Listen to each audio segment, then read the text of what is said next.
नमस्कार। इंदौर डायरी के आज के अंक में आपका स्वागत है। दर्शकों, अभी मौसम चल रहा है बारिश का। हर तरफ वर्षा हो रही है, कहीं कम कहीं ज़्यादा। प्रकृति लहलहा रही है, चारों तरफ हरियाली है, खुशहाली का मौसम है, घूमने का मौसम है, पिकनिक का मौसम है। और घूमने बाहर जाने के दौरान कई बार हम गीले भी हो जाते हैं बारिश के पानी में। मज़ा भी आता है बारिश का आनंद लेने में, लेकिन कई बार इसमें ऐसा हो जाता है कि हम आज भीगे और फिर सर्दी हो गई, खांसी हो गई, गला ख़राब हो गया, तो इस तरह की दिक्कतें ज़्यादा आने लगती हैं। तो क्यों ना हम आज बात करें इसी विषय पर। और इस विषय पर बात करने के लिए हमारे बीच मौजूद हैं शासकीय जिला अस्पताल के नाक कान गला रोग विशेषज्ञ डॉक्टर सतीश नीमा।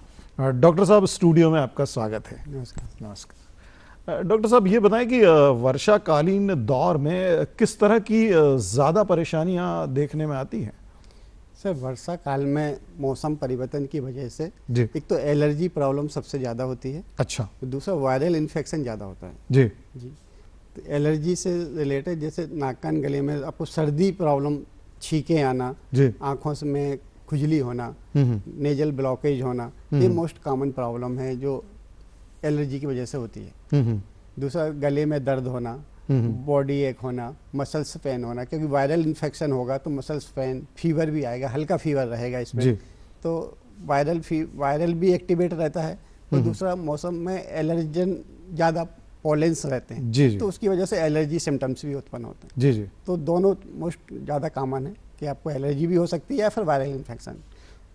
तो ये जो आप बता रहे हैं ये लक्षण है, तो जनरली ये होता है कि सर्दी हुई और हमने फिर हल्दी का दूध पीना शुरू कर दिया या और उस तरह के घरेलू इलाज करने शुरू कर दिए। प्राइमरी सर सही है बिल्कुल कि अपन सिंपल एलर्जी है यदि तो घरेलू उपचार के हल्दी का दूध पिया, थोड़ा गर्म पानी पिया, गार्गल किया, तो वो कॉमन है। यदि 2-3 दिन में सिम्टम्स आपके सबसाइड हो जाते हैं तो आपको घरेलू उपचार करना चाहिए। यदि इसके बाद भी यदि को प्रॉब्लम्स परसिस्ट रहती है, आपके प्रॉब्लम्स बढ़ रही है, नेजल ब्लॉकेज हो रहा है, हेडेक हो रहा है, आपको फेशियल पेन हो रहा है, या फिर खाना खाने में तकलीफ हो रही है, तो फिर आपको डॉक्टर से सलाह लेना चाहिए। तो मान लीजिए रनिंग नोज है या किसी की नाक बह रही है, जी सर, तो क्या उसको किस स्थिति में डॉक्टर के पास जाना चाहिए? या फिर कहते हैं कि वो सर्दी तो ऐसी कहावत भी है गली मोहल्लों में, घर परिवार में हमारे कहते हैं कि वो तो अपना समय लेती है, 3-4 दिन रहेगी, आप दवा लोगे तो भी रहेगी और ना लोगे तो भी रहेगी। तो क्या ये ज़रूरी है कि हमें डॉक्टर के पास जाकर इलाज कराना है सर्दी का? वही बताया मैंने कि 2-3 दिन यदि सिम्टम्स सबसाइड होते हैं 2-3 दिन में जी, तो फिर आपको एकदम से डॉक्टर की जरूरत नहीं है। पर यदि वो कॉम्प्लिकेशन में जा रहे हैं कि आपकी एलर्जी से क्या हो रहा है, आपकी नेजल म्यूकोसा में स्वेलिंग आ रही है जी, है ना, म्यूकोसा में स्वेलिंग होने की वजह से रनिंग नोज ज़्यादा हो रही है जी, उसकी वजह से साइनस में भी इन्फेक्शन जा रहा है, फिर वो स्वेलिंग साइनस में साइनोसाइटिस हो रहा है, हेडेक हो रहा है, फीवर आ रहा है।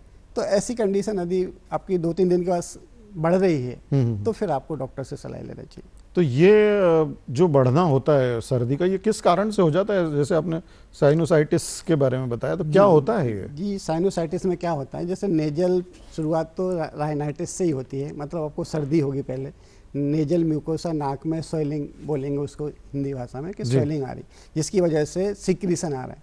मतलब बाहर का कोई पदार्थ या कण ऐसा कोई गया? भी तो एलर्जन या पॉलिन्स कोई अपनी नाक में गए हैं उसकी वजह से हो सकता है, या फिर कोई वायरल इन्फेक्शन हुआ है तो उसकी वजह से हो सकता है। तो दोनों में अपनी नेजल म्यूकोसा का सिक्रीशन बढ़ जाता है। जी जी, नेजल म्यूकोसा सिक्रीशन बढ़ जाता है क्योंकि वहाँ पे स्वेलिंग हो जाती है। जी, वो स्वेलिंग यदि थोड़ा लंबे समय तक रह गई जी, तो फिर कॉम्प्लिकेशन में जाती है कि फिर वो साइनस में भी चली जाती है, फिर साइनस में भी स्वेलिंग आ जाती है, इसको साइनोसाइटिस बोलते हैं। ये साइनस क्या होता है, थोड़ा सा बताएंगे हमारे दर्शकों को?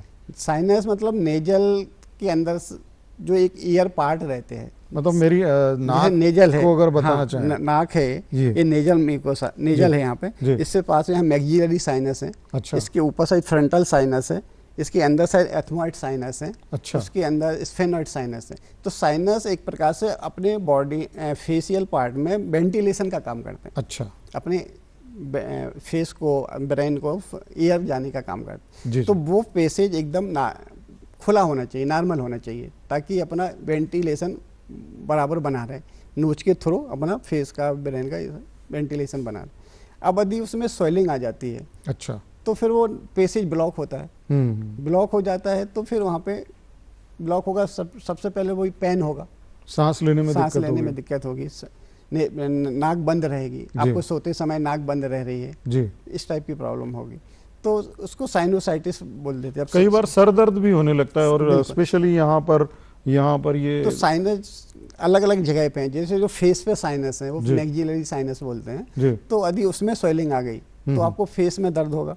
यदि आपको सिर में फ्रंटल साइनस है, उसमें स्वेलिंग आ गई तो फिर आपको हेडेक होगा।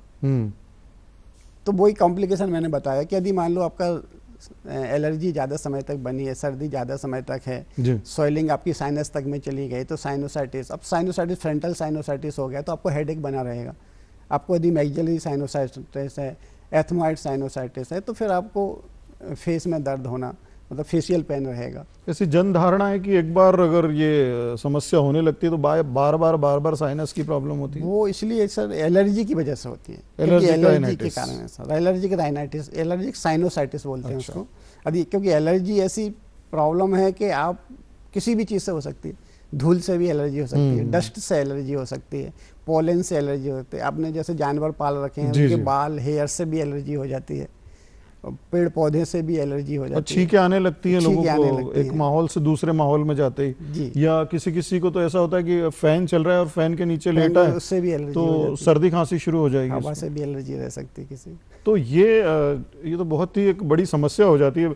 बाहर चल रहे हैं, धूल उड़ रही है, कहीं झाड़ू लग रही है और आपको छींकें आनी शुरू हो गई, तो इसका कोई उपाय है? इसका सिर्फ बचाव ही इसका उपाय है। अच्छा कि आप जैसे मार्केट में जा रहे हैं या फिर ऐसी जगह जा रहे हैं जहाँ पे अपन को लग रहा है, तो मास्क लगा के रखें जी। मास्क बहुत इंपॉर्टेंट है कि मास्क लगा के रखें, और जब भी आप प्रिकॉशन के लिए घर में भी जब एंटर करते हैं जी जी। जब भी अपन बाहर से आ रहे हैं तो आप हाथ अच्छे से धोएं और फेस को धो, ताकि आपको एलर्जन का इफेक्ट कम से कम हो, ताकि कम से कम एलर्जी, एकदम से 100% तो नहीं, पर फिर भी अपन बचाव कर सकते हैं। कि कुल मिला के देखा जाए तो एलर्जिक राइनाइटिस जिसे कहते हैं, आपको मालूम पड़ जाता है 1 या 2 बार में कि हमें इस चीज़ से समस्या है, मुझे धूल से प्रॉब्लम आ रही है, या डस्ट से आ रही है, या पुराने कपड़ों से आ रही है, अलमारी से आ रही है, या रजाई ओढ़ने पे हो जाती है, तो कोशिश करें कि हम उससे बचाव करें। वो ऐसी स्थिति आती है तो पहले मास्क लगा लें, या उन परिस्थितियों से दूर रहें तो बच सकते हैं। क्योंकि एलर्जी 100% ठीक नहीं होती है कि अपन कोई मेडिसिन पेशेंट को दे दें और वो 1 हफ्ते का कोर्स करके, 1 महीने का कोर्स करके ठीक हो जाए। उसका बचाव ही उस बीमारी का उपाय है। परमानेंट इलाज बचाव ही इसका है ना। तात्कालिक रूप से तो ट्रीटमेंट कर सकते हैं, तात्कालिक रूप से ट्रीटमेंट करें, लेकिन परमानेंट खत्म नहीं होगा। परमानेंट खत्म नहीं। तो डॉक्टर साहब ने ये बताया है कि आपको अगर इस तरह की कोई समस्या है तो जिन चीज़ों से परेशानी हो रही है वहाँ से दूर हट जाना बेहतर है, या उससे बचाव करें जी सर। तो ये तो हुई सर्दी की बात, लेकिन सर्दी अगर ज़्यादा दिन रह जाती है तो फिर गला खराब होने लगता है, कफ हो जाता है, ऐसी स्थिति में क्या किया जाए? सर गला भी एक प्रकार से, अब गले में भी वही एलर्जी की वजह से हो सकता है, या फिर वायरल इन्फेक्शन, वायरल जल्दी एक्टिवेट हो जाते हैं ऐसी चीज़ में जी। तो आपको टॉन्सिलाइटिस, जैसे गले में मोस्ट कॉमन होगा, आपको टॉन्सिल्स रहते हैं अपने को सबको, तो टॉन्सिल में इन्फेक्शन बहुत जल्दी होता है। अच्छा जी, टॉन्सिल एनलार्ज हो जाएंगे, आपको गले में दर्द बना रहेगा, फिर जब वो इन्फेक्शन होगा तो फिर आपको फीवर आएगा, बॉडी एक होगा, खाना खाने में तकलीफ होगी, गुटकने में दिक्कत आएगी, आपकी वॉइस, और इन्फेक्शन थोड़ा नीचे जाएगा तो लैरिंग्स में हो जाएगा, तो लैरिंजाइटिस हो जाएगा आपको, तो हॉर्सनेस ऑफ वॉइस हो जाएगा जी, कई बार हो जाता है, आवाज़ चेंज हो जाती है, कई बार देखते हैं सर्दी खांसी होती है आवाज़ चेंज हो जाती है, तो इस टाइप की प्रॉब्लम हो जाएगी। तो फिर इसमें अपन को फिर जो पहले गार्गल वगैरह स्टार्टिंग में अपन गर्म पानी से गार्गल तो घर पे शुरू कर देना चाहिए जी, ये तो चालू कर, अगर कफ की कोई समस्या है या गले में कोई भी समस्या है, पेन से रिलेटेड, गले में थोड़ा बहुत भी दर्द हो रहा है, और कई बार इरिटेशन टाइप से होता है गले में, इरिटेट हो रहा है गले में, खुजली भी चलने लगती, तो खुजली चल रही तो ज्यादा तो एलर्जी से होता है। अच्छा, फिर वो धीरे धीरे वायरल इन्फेक्शन में भी कन्वर्ट, निगलने में दिक्कत होती है, कुछ लोगों को कांटा गड़े जैसा गड़े लगने, तो वो टॉन्सिल बढ़ जाते हैं उसमें। अच्छा, टॉन्सिल बढ़ने की वजह से वो अपन को घुटने में दिक्कत तो होती डॉक्टर साहब, टॉन्सिल की बात आपने की है। जनरली हम डॉक्टर के पास जाते हैं और वो बताते हैं कि टॉन्सिल बढ़ गए हैं आपके और इसका ऑपरेशन करना पड़ेगा, टॉन्सिल निकालने पड़ेंगे। तो सुन के भी डर लगने लगता है कि टॉन्सिल क्या चीज होती है और इसका उपयोग क्या होता है हमारे शरीर में। टॉन्सिल एक प्रकार से अपने गले में 2 टॉन्सिल्स रहते हैं जिससे अपने अंदर इम्यूनिटी पैदा होती है। अच्छा जी, इम्यूनिटी बनाने में वो हेल्प करते हैं। अच्छा। टॉन्सिल ये तो सभी को रहते हैं। जी जी। तो उनको एकदम से निकालना भी नहीं चाहिए कि अपनी इम्यूनिटी कम होने लगे, पर यह कि उसका बचाव कर सकते हैं अपन कि गर्म पानी से गार्गल वगैरह करके उसको संपर्क रखते हैं। और एक आजकल एंटीबायोटिक का मतलब अधिक कॉम्प्लिकेशन में होता है कि मतलब ज़्यादा इन्फेक्शन हो गया, ज़्यादा टॉन्सिल्स बढ़ गए, ठीक नहीं हो रहे हैं, वो सूख जाते हैं, तब भी शायद निकालने के लिए कुछ कहते हैं। नहीं, जब उसमें इन्फेक्शन हो जाता है, यदि उसमें पस बनने लग रहा है, जी जी। आपको टॉन्सिल की प्रॉब्लम साल में 4 से 6 बार हो रही है जी, तो फिर आप डॉक्टर से एडवाइस करते हैं कि आप सर्जरी में जाइए, क्योंकि आप हर 2 महीने में बीमार हो रहे हैं टॉन्सिल की वजह से। जी। तो उस बीमारी की वजह से आपको दूसरे भी कॉम्प्लिकेशन होंगे, आप हमेशा बीमार बने रहेंगे, आपकी बॉडी ग्रोथ नहीं हो पाएगी, आपको वीकनेस बनी रहेगी, आपका उसकी वजह से बच्चों में ज़्यादा कॉमन होता है तो आपकी स्टडी सफ़र करेगी, आपको पढ़ाई में दिक्कत आएगी। तो फिर डॉक्टर बोलते हैं कि आप सर्जरी में जाएं। अदरवाइज अब बहुत कम हो गया है, सर्जरी उतना नहीं जाना पड़ता है क्योंकि हायर एंटीबायोटिक आ गई हैं, दवाइयों से ठीक हो जाता है। अच्छा, ये टॉन्सिलाइटिस वही चीज़ है कि जब डॉक्टर के पास जाते हैं, गले में कोई दिक्कत हो तो वो फिर करवा के बड़ा सा मुंह खुलवाते हैं और वो 2 जो रेड से दिखते हैं जीभ के पीछे वो टॉन्सिल्स ही रहते हैं। लेकिन वो बहुत महत्वपूर्ण है, जैसा आप बता रहे हैं कि इम्यूनिटी बूस्ट करते हैं हमारी। तो सामान्यतः उसको नहीं निकलवाना चाहिए अगर वो दवाइयों से ट्रीट हो रहे हैं। और इसका निर्धारण भी एक अच्छा डॉक्टर ही कर सकता है कि उसको दवाओं से ठीक करना है या सर्जरी के माध्यम से, लेकिन उसको बनाए रखना ज़्यादा उचित होगा, ऐसा हमारा डॉक्टर साहब बता रहे हैं। तो डॉक्टर साहब, ये बात हुई गले की भी, और इस मौसम में कान में भी दर्द होने लगता है और कई बार देखते हैं कि सर्दी होती है, उसके साथ गले में समस्या हो गई, आंखों में समस्या हो गई, कान में भी दर्द होने लगता है। सर एक्चुअली नाक, कान, गला तीनों एक दूसरे से रिलेटेड है। अच्छा, इसीलिए आप तीनों का एक साथ ट्रीटमेंट तीनों का डिग्री तीनों की एक साथ मिलती है। जी जी जी जी। तो नाक में यदि अपन को सर्दी होगी ना तो कान में दर्द स्टार्ट होगा, क्योंकि क्या होता है, नाक से एक नली रहती है जो कान में जुड़ी रहती है। तो नाक में जब सर्दी, मैंने बताया कि स्वेलिंग आ जाती है, स्वेलिंग की वजह से वो नली यूस्टेशियन ट्यूब बोलते हैं, उसमें भी स्वेलिंग आ जाती है, तो वो ब्लॉक होती है। तो अपने कान के अंदर का जो प्रेशर रहता है और एटमॉस का जो प्रेशर रहता है वो डिफरेंट करता है, क्योंकि वो नली ब्लॉक होने की वजह से ईयर का आना जाना बंद हो जाता है। तो इस वजह से फिर ईयर में नेगेटिव प्रेशर बनता है। अच्छा। तो वो नेगेटिव प्रेशर की वजह से कान में दर्द होता है। कई बार अपन घर पे खैर नॉर्मली सर्दी रहती है, बच्चे को वो बोलते हैं सर कान में दर्द हो रहा है, तो घर के लोग कान में ही ड्रॉप डालना चालू कर देते हैं, सरसों का तेल डाल देते हैं, कुछ भी कान में डालते हैं। पर मेन उसका इलाज अपन को सर्दी का करना चाहिए। अच्छा जी, क्योंकि सर्दी की वजह से कान में दर्द हो रहा है, पर्टिकुलर कान में कुछ नहीं हुआ है, वो तो यूस्टेशियन ट्यूब ब्लॉक हो रही है, उसकी सर्दी हो रही है, तो सर्दी का ट्रीटमेंट लेना पड़ेगा आपको, तभी कान आपका दर्द जाएगा। रूट कॉज जानना जरूरी है ऐसा। हाँ, कान में अगर दर्द है और किस कारण से है वो अगर नहीं पता है और सिर्फ कान का इलाज किए जाएंगे तो फिर कई बार जैसे छोटे मोटे डॉक्टर के पास जाते हैं पेशेंट, तो वो कान दर्द बोलता है, अब वो अपनी इनिशियल नहीं बताता कि पहले मुझे सर्दी हुई है, गला दर्द हुआ है, इसके बाद कान में दर्द, उसने बोला कान में दर्द हुआ, सीधा कान दर्द का इलाज चालू कर देते हैं। तो ऐसा नहीं है। जनरली डॉक्टर के पास जाते हैं तो वो एक लंबा सा जो यंत्र रहता है उनका कान साफ करने का, उससे वो साफ सफाई भी कर देते हैं। तो उसकी क्या जरूरत होती है? नहीं, कई बार अब जरूरी नहीं कि सब सर्दी की वजह से कान में, जैसे बाहरी चीज से भी दर्द हो सकता है, कान में मैल है किसी को। जी जी। अभी इस मौसम में क्या होता है कि जैसे बारिश में अपन भीग जाते हैं, पानी कान में चला गया, अब मैल है ऑलरेडी, पानी चला गया तो वो थोड़ा सा फूल जाएगा, फूलने की वजह से वहाँ पे वो फूलेगा तो पेन करेगा। अच्छा। क्योंकि वो म्यूकोसा, वहाँ की जो म्यूकोसा है वो सॉफ्ट रहती है, उसमें वो इरिटेट करेगा तो पेन होगा। तो ऐसी कंडीशन में फिर कान को साफ कराना भी जरूरी रहता है।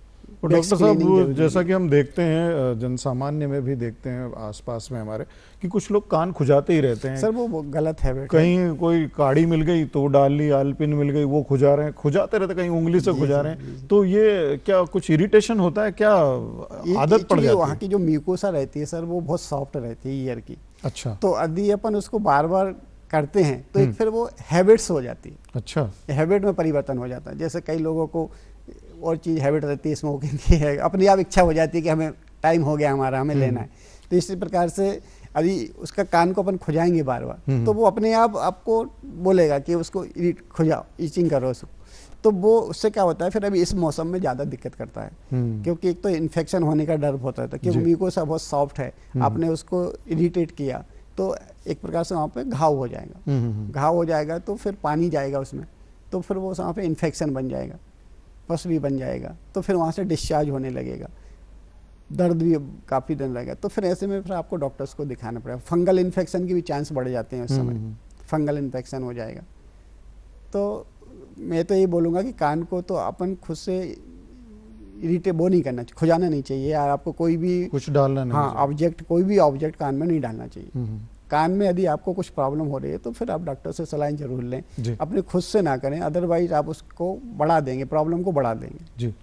और ऐसा भी देखने में आता है कि जैसे स्टेशन के बाहर या हम इंदौर में देखे रीगल टाकीज के ब्रिज के ऊपर वो कान साफ करने वाले रहते हैं, उनसे भी कई लोग कान साफ कराते रहते हैं। क्या वो हाइजीनिक होता है उनसे? नहीं सर, वो हाइजीनिक नहीं है। वो तो मैंने एक फैत खुद देखा है कि कई उसमें क्या करते हैं वो लोग, एक कुछ केमिकल रहता है। अच्छा। वो आपको तो दिखता नहीं है, वो आपके कान को करता है, देखता है, और कुछ केमिकल डालता है, बोलता है हम इसको साफ करने के लिए डाल रहे हैं, और वो केमिकल ही कुछ पार्ट से वो बन के वो बाहर निकाल, सॉलिड बन के बाहर, हाँ सॉलिड बन के बाहर आता है, और पेशेंट उसको बता देता है कि देखो इतना सारा मैल निकाला मैंने, जबकि वो मैल नहीं रहता है, वो उसी का केमिकल को ही वो बन के वो बाहर निकालता है। मतलब वो खुद ही डालते हैं और खुद ही निकाल देते हैं। वो पैसे लेने के चक्कर उसमें करते हैं वो ऐसा, बाकी वो गलत है, नहीं कराना चाहिए उससे, बल्कि वो ईयर को नुकसान पहुंचा देते हैं, क्योंकि वो उनको पता तो है नहीं कि हम क्या कर रहे हैं अंदर। अब उस वहाँ की म्यूकोसा है, वहाँ पे जो भी अब ईयर ड्रम भी है, कभी उसको नुकसान पहुंचा दिया उसमें, तो फिर ऐसे पेशेंट कई बार हमारे पास आते हैं कि सर हमने कान साफ करवाया था स्टेशन पे, या फिर हमने वहाँ पे कान साफ कराया था, उसके बाद से हमारा दर्द ज़्यादा बढ़ गया। उनने हाँ मेल तो निकाला था, बताया था पर दर्द बढ़ गया, मेल तो साफ हो गया, पर उनको ये नहीं पता कि वो मेल साफ नहीं, उनने कई केमिकल को उन्हें निकाल के बता दिया है, और आपकी ईयर को नुकसान पहुंचा दिया। तो कान हमारा स्वस्थ रहे और बराबर सब चीज़ें सुनाई देती रहें, इसके लिए क्या सावधानियां हमें रखनी चाहिए? कान में सबसे मेन तो यही है कि अपन को कान को प्रेक नहीं करना है अननेसेसरी। अच्छा। जब तक आपको ज़रूरत नहीं है प्रेक ना करें जी। किसी किसी को ये रहता है कि वैक्स ज़्यादा बनता है, तो वैक्स जमा होता है, तो एक क्लियर वैक्स करके ड्रॉप वगैरह आते हैं मार्केट में, वीकली उसको यूज कर सकते हैं डॉक्टर की सलाह पर, डॉक्टर की सलाह पर। और इसके बाद भी यदि आपको प्रॉब्लम रहती है तो आप ईयरली या 6 मंथ में डॉक्टर की सलाह लें, यदि आपको प्रॉब्लम रहती है ईयर में। नियमित रूप से चेकअप कराएं, नियमित रूप से चेकअप करें जी। और कई बार लोगों को ऐसा सुना गया है, देखा गया कि घंटियां सी बजती हुई सुनाई देती है, कोई टिन टिन टिन, और कुछ अजीब अजीब तरह की आवाजें आती, तो ये क्या कान में कुछ हो जाता है या उनके दिमाग में उस तरह की चीजें? न्यूरोलॉजिकल प्रॉब्लम है। ईयर में अपन को जिस नर्व से, जिस नसों से अपन को सुनाई देता है जी, वो नस जो रहती है वो कहीं वीक होती है। अच्छा। अब वीक होने का कारण बहुत सारा रहता है, एज रिलेटेड भी हो सकता है, एज की वजह से, या फिर जो अपने ईयर के जो फाइबर्स हैं वो कुछ साउंड, उसकी जो फ्रीक्वेंसी रहती है, और जो जिसमें कोई साउंड डीजे बज रहा है कहीं पे, अपन वहाँ पे खड़े हैं, अपन बोलते हैं कि उसके बाद से हमें कान में आवाज़ आने लगी है। या दीपावली के समय हमारे पास ज़्यादा पेशेंट आते हैं इस टाइप के, बोलते सर हमने बम चलाया था, कान के पास फूट गया था, और उसके बाद से मुझे कान में आवाज़ आने लगी। तो अपने जो फाइबर्स रहते हैं वो काफ़ी नाजुक रहते हैं ईयर्स वाले, तो वो कुछ डैमेज हो जाते हैं, तो उसकी फ्रीक्वेंसी जब डैमेज होती है तो उससे अंदर ही साउंड जनरेट होने लगती है। अच्छा। जो अपन को सुनाई देती है, मतलब लास्ट जो साउंड सुना है वही वापस रीजनरेट कर लेता है? नहीं, अंदर ही वो सन सन करके एक आवाज़ जनरेट करता है। जो फाइबर्स रहते हैं वो जनरेट करते हैं, तो वो अपन को सुनाई देते हैं। तो ऐसे में इसका मतलब ये है कि इसमें तो कोशिश ही करें कि ज़्यादातर ये इस टाइप की प्रॉब्लम ना हो, क्योंकि एक बार फाइबर्स जो डैमेज हो जाते हैं वो दोबारा डेवलप नहीं होते हैं। अच्छा। तो फिर वो लाइफ टाइम प्रॉब्लम हो जाती है। इनिशियल स्टेज में यदि मान लो सिर्फ सॉइलिंग हुई है फाइबर्स में आपके किसी भी इंजुरी की वजह से, तो फिर इनिशियल में तो ठीक हो जाता है, पर यदि वो कई बार पेशेंट ध्यान नहीं देते हैं, बोले हो सकता है ऐसी आवाज़ आ रही होगी, महीने 15 दिन 2 महीने 3 महीने 6 महीने निकाल देते हैं, फिर जब 1 साल तक परेशान होते हैं तो फिर डॉक्टर के पास आते हैं, तब तक लेट हो जाते हैं, तो फिर वो प्रॉब्लम रिकवर नहीं होती है, क्योंकि वो फाइबर जो डैमेज हो गए वो हो गए, फिर वो आपकी साउंड बनी रहेगी। तो अगर कान से रिलेटेड कोई समस्या आ रही है, 1-2 दिन में ठीक नहीं होती है, तो हमें डॉक्टर को दिखाना चाहिए आपको। बिल्कुल, यदि आपको इनिशियल स्टार्ट, यदि आपको टिनाइटिस, इसको टिनाइटिस बोलते हैं, कान में आवाज़ आने को, जी जी, और ये स्टार्ट हुआ है आपको 1-2 दिन से ही, तो आप तुरंत डॉक्टर को इसको दिखाएं। तो इसमें आपको रिकवर होने के चांस रहेंगे। 15 दिन के अंदर रिकवर हो जाते हैं लगभग। क्या कान दर्द के कारण चक्कर भी आने लगते हैं? कान दर्द के कारण चक्कर भी आते हैं, क्योंकि कान के क्या होते हैं, 3 पार्ट होते हैं। एक बाहरी जो अपन को दिखता है, एक मिडल पार्ट होता है, एक इंटरनल पार्ट होता है। इंटरनल पार्ट में कुछ फ्लूइड होता है जी। उस फ्लूइड में कई बार कैल्शियम के कुछ कण आ जाते हैं। वो कण अपनी जो फ्लूइड बहने का पार्ट होता है इंटरनल ईयर का, उसमें वो कण फंसते हैं। उस वजह से अपन, क्योंकि अपनी बॉडी का पूरा बैलेंस जो है, जो अपन खड़े हैं, चल रहे हैं, ये पूरा इंटरनल ईयर करता है। अच्छा। कान का आंतरिक भाग इसको मैनेज करता है, बैलेंसिंग करता है, पूरा बैलेंसिंग करता है अपनी बॉडी का। अपन जो बैठे हैं, बैलेंस बैठे हैं, ये अपन उसी से बैठे हैं। अब उसमें यदि उसके फ्लूइड में डिस्टर्बेंस होगा, वो कण उसके पाथ में यहाँ भी कहीं फंसेंगे, तो उसकी वजह से फिर आपको चक्कर आएंगे। तो ये भी एक कान की प्रॉब्लम है। ये मतलब लोग नहीं समझते कि चक्कर आते हैं, वो तो बोलते हैं कि चक्कर आ रहे हैं, पर ये नहीं पता रहता जनरली कि वो कान की वजह से भी आते हैं। पर वो कान ही रीजन रहता है, उसकी वजह से होते हैं। तो आपको एक ENT स्पेशलिस्ट को दिखाना पड़ेगा जिस टाइप की प्रॉब्लम हो रही है। जी जी। एक सामान्य सी जो बात सामने आती है, कई बार फ्लाइट के दौरान जब हम उड़ रहे होते हैं तो हमारे कान सुन्न हो जाते हैं, तो ये किस कारण हो जाता है? ये सर मैंने अभी बताया था ना कि नाक और कान का एक दूसरे से संबंध होता है, कि ये स्टेशन ट्यूब रहती है, वो एक प्रेशर चेंज होता है। जब फ्लाइट में अपन ऊपर जाते हैं तो वहाँ का दबाव अलग रहता है, नीचे का अलग रहता है। तो वो जो स्टेशन ट्यूब रहती है ना, उसमें ब्लॉक होती है। उसके ब्लॉक होने की वजह से अपन को पूरा बंद बंद लगता है, कान बंद हो गए। हाँ, क्योंकि वो स्टेशन, उसका अपना वेंटिलेशन कान का और बाहर का जो वो नहीं हो पाता है, उसकी वजह से वो ऐसे टनल में भी पिछले दिनों हम मुंबई में वो टनल से गुजर रहे थे, कोस्टल, तो उसमें भी इस तरह की समस्या है। ऊपर जाएंगे तब भी आएगा, नीचे जाएंगे, क्योंकि दोनों जगह प्रेशर चेंज रहता है ना एटमॉस्फेयर में। मतलब जिस सामान्य स्थिति में हम रहते हैं, उसके अलावा कहीं भी ऊपर या नीचे हाई एल्टीट्यूड में जाएंगे या नीचे जाएंगे, तो उसमें फिर वेंटिलेशन को मैनेज करने में टाइम लगता है बॉडी, तो वो समस्या आती है। और कहते हैं कि कान के अंदर पर्दा होता है और उस पर्दे की बहुत महत्वपूर्ण भूमिका होती है, तो क्या होता है, ये किस तरह काम करता है? कान के अंदर पर्दा रहता है। वो पर्दा एक प्रकार से अपना जो बाहरी कान है और मिडिल पार्ट है, उसके बीच में होता है। वो मेन अपनी जो साउंड जो हम बोल रहे हैं, आपको सुनाई दे रहा है, तो वो पर्दे पे जाके टकरा रही है अपनी साउंड। उससे वो टकरा के साउंड अंदर बोन से होते हुए अपने इंटरनल ईयर में जाके फिर वो नसों के थ्रू अपने ब्रेन में जाती है, जहाँ पे अपन सुन रहे हैं कि हमने जो बोला और आपको सुनाई दिया। तो वो एक पूरी प्रोसेस है, कंपन करता है। हाँ, वो कंपन करता है, उसका मूवमेंट होता रहता है, पर वो अपन को दिखता नहीं है ऐसे। ये कह लें कि वो स्पीकर में जो पर्दा बना रहता है, काले कलर का, छोटे जो स्पीकर रहते हैं अंदर, उस तरह की कोई व्यवस्था कान में भी रहती है? उस तरह की व्यवस्था नहीं रहती, पर वो मेन सुनाई देने में तो उसका पर्पज रहता है, क्योंकि उसके मूवमेंट करने से ही साउंड जनरेट होती है। वो साउंड अंदर जाके नर्व साउंड में कन्वर्ट होती है।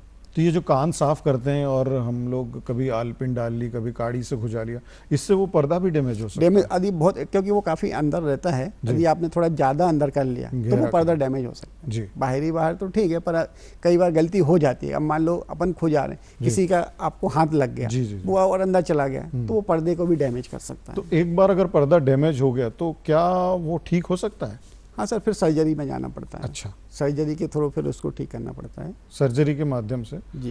तो ऐसी स्थिति ना आए तो सबसे अच्छा हमारा सुझाव यही है कि डॉक्टर की सलाह लें। आप ज़्यादा कान में खुजारें ना, और किसी बाहरी चीज़ का इस्तेमाल ना करें। जी। तो डॉक्टर साहब, आप हमारे स्टूडियो में आए और मौसम से जुड़ी इन बीमारियों के बारे में बहुत अच्छी जानकारी दी, आपका बहुत बहुत धन्यवाद। और इसी के साथ आज का इंदौर डायरी का ये अंक हम यहीं समाप्त करते हैं। अगले अंक में आपसे फिर मुलाकात होगी, तब तक के लिए नमस्कार। नमस्कार।